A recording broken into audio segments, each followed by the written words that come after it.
Hello everyone, my name is Vijayashri and welcome to the tutorial of switchgear and protection. Okay, previous tutorial में हमने क्या देखा था? Essential qualities of protection. Okay, so our system should be sensitive, speedy, selective, reliable, simple, adequate and economy wise. Okay, तो इस हिसाब से हमारी जो प्रोटेक्शन सिस्टम है उसकी क्वालिटीज होनी चाहिए. ओके, ये हमने प्रीवियस ट्यूटोरियल में ऑलरेडी देख लिया था. अब हम क्या देखेंगे आज? Zone of protection. ठीक है, तो क्या होता है जोन ऑफ प्रोटेक्शन ये आप डायग्राम में देख सकते हैं. Okay, this is the simple diagram of zone of protection. यहाँ पे आपको कुछ सेक्शंस दिए हैं, कुछ बॉक्सेस दिख रहे होंगे, ट्रांसफार्मर, जनरेटर वगैरह दिख रहे होंगे. तो इन सारी चीज़ों को अलग अलग जोन्स में हमने डिवाइड किया है. ओके, तो ये एक सिंपल सी डायग्राम है प्रोटेक्शन जोन की. तो आप वन बाय वन करके सब देखेंगे. ओके, इसके बारे में आगे डिटेल में जानेंगे. सबसे पहले आपको दिख रहा होगा ये जनरेटर प्रोटेक्शन. ठीक है, यहाँ पे लिखा गया है जनरेटर प्रोटेक्शन. तो यह है हमारा generator. This is our alternator. Okay, means generator. Then this is our circuit breaker CB. यह है हमारा सर्किट ब्रेकर. यहाँ पे प्रोवाइड किया गया है HV स्विच गियर प्रोटेक्शन. ये जो हमारा डॉटेड एरिया दिख रहा है, ये इतना, ये यहाँ से यहाँ तक, this is our HV switch gear protection. और ठीक है, उसके बाद ये हमारे सर्किट ब्रेकर है, ये भी सर्किट ब्रेकर है, ये भी सर्किट ब्रेकर है. Then this is our transformer protection. यहाँ पे क्या लगा हुआ है? Transformer. Okay, then this is our EHV switch gear protection. Then this is EHV switch gear protection means extra high voltage switch gear protection. Okay, then this is a transformer line protection. ये जो section दिख रहा है आप देख सकते हो, transformer line protection means ये जो सेक्शन दिख रहा है यहाँ से ये जो डॉटेड लाइन है, ठीक है, ये है हमारा transformer line protection. Then this is EHV switch gear protection. Again this is EHV switch gear protection. तो यहाँ पे क्या किया गया है, हर एक पार्ट को एक बैकअप प्रोटेक्शन भी प्रोवाइड किया गया है. तो जोन ऑफ प्रोटेक्शन हम पहले देखेंगे, उसके बाद बैकअप प्रोटेक्शन डिटेल में जानेंगे. बस आप यहाँ पे ओवरव्यू देख लीजिए कि हर एक सेक्शन किसी ना किसी के अंतर्गत आ रहा है, किसी ना किसी के अंडर आ रहा है, वो भी दो बार. ठीक है, यहाँ पे आप देख सकते हैं ये जनरेटर का जो सेक्शन है, इतना पोर्शन यहाँ से, ये जो हमारी डॉटेड लाइन आपको दिख रही है मीन्स ये इतना पोर्शन. ठीक है, ये है हमारा जनरेटर का पोर्शन. तो इसको हमने प्रोटेक्शन तो प्रोवाइड करा दिया. ठीक है, ये हो गया हमारे जनरेटर का प्रोटेक्शन. उसके बाद हमने क्या करा है फिर, ये जो पार्ट आपको दिख रहा है, ठीक है, ये क्या है हमारा high voltage switch gear protection.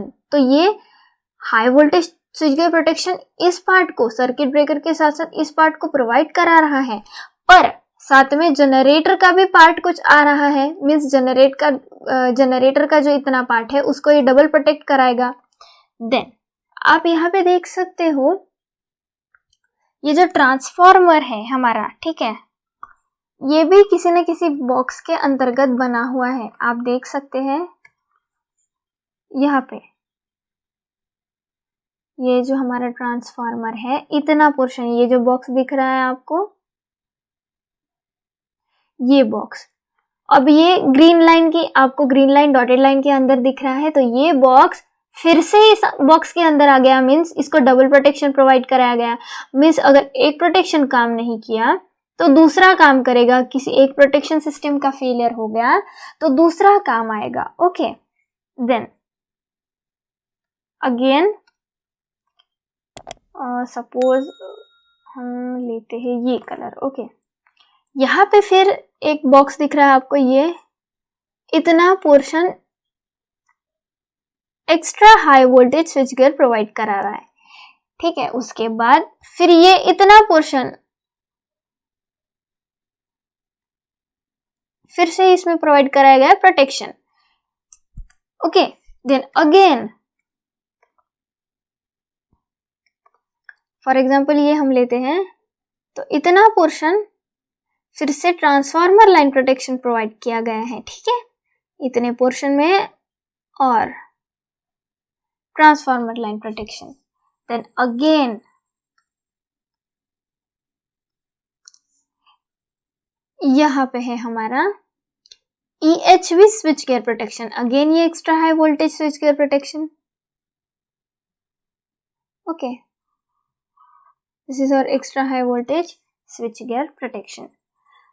उसके साथ साथ अब क्या हुआ, ये पोर्शन डबल आ गया, इस पोर्शन को फिर से डबल प्रोटेक्शन मिल गया, इस पोर्शन को भी डबल प्रोटेक्शन मिल गया, और अगेन इस पोर्शन को भी मिल गया, साथ साथ इस पोर्शन को भी मिल गया, इसके साथ साथ इस पोर्शन को भी मिल गया। कुछ भी छूट नहीं रहा है डबल प्रोटेक्शन से, पर एक चीज जो है वो छूट रही है, जो आपको दिखेगी अभी,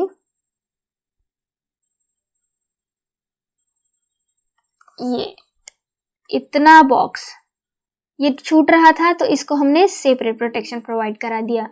तो आप देख पा रहे होंगे कि ये जो हमारा सिस्टम है, प्रोटेक्शन सिस्टम, कितना इम्पॉर्टेंट है इसको डबल प्रोटेक्शन प्रोवाइड कराना। अगर हमारी सिस्टम में कोई फॉल्ट आ जाता है और किसी वजह से हमारी सिस्टम जो है वो ब्रेक डाउन हो जाती है, तो क्या होता है, सिस्टम के साथ साथ पूरा जो भी हमारे इक्विपमेंट है उसके साथ साथ पूरा का पूरा सिस्टम हमारा फेल हो जाता है। तो हमें ये नहीं चाहिए, इसलिए हमने हर एक जोन को प्रोटेक्ट करवाया है डबल प्रोटेक्शन के साथ, मींस बैकअप प्रोटेक्शन भी प्रोवाइड कराया है। तो क्या होता है ये exactly, a power system contains generator, transformer, बस बार, ट्रांसमिशन एंड डिस्ट्रीब्यूशन लाइंस, ठीक है। तो ये हमारे सिस्टम में ऑलरेडी होती है। There is a separate protective scheme for each piece of equipment or element of power system, such as generator protection, transformer protection, okay, then again transmission line protection। यहाँ पे दिखाया नहीं गया है, पर ट्रांसमिशन लाइन में भी डबल प्रोटेक्शन कराया जाता है, again bus bar protection etcetera. Thus, a power system is divided into a number of zone protection, ठीक है। तो ये जो हमारी पावर सिस्टम है, ये नंबर ऑफ जोन प्रोटेक्शन में प्रोवाइड कराई जाती हैं। Okay, then a protective zone covers one और at most two elements of power system. ये जो प्रोटेक्टिव सिस्टम है हमारा, आप हर एक प्रोटेक्शन सिस्टम देख लीजिए, एक या फिर एक से ज़्यादा इक्विपमेंट कवर कर रहा है, ठीक है। The protective zone are planned in such a way that the entire power system is collectively covered by them and no part of the system is left unprotected।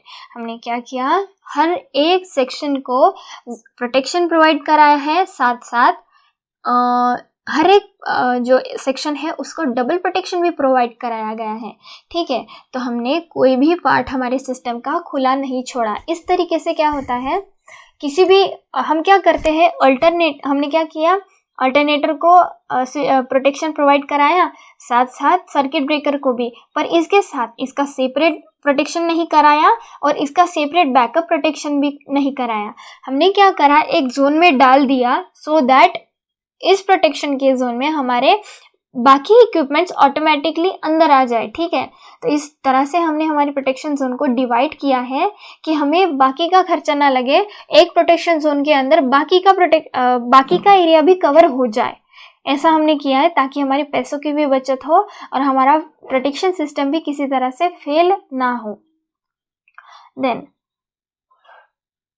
The adjacent protective zone must be overlap each other। देखा यहाँ पे overlap हो रहा है, इसने इसको overlap किया, उसके साथ साथ इस प्रोटेक्शन जोन ने भी इस सर्किट ब्रेकर वाले सेक्शन को ओवरलैप किया। देन अगेन ट्रांसफार्मर प्रोटेक्शन ने भी HV स्विच गियर प्रोटेक्शन और साथ में EHV स्विच गियर प्रोटेक्शन को भी ओवरलैप कर लिया, ठीक है। तो इस तरह से each and every section is overlapping each other, okay.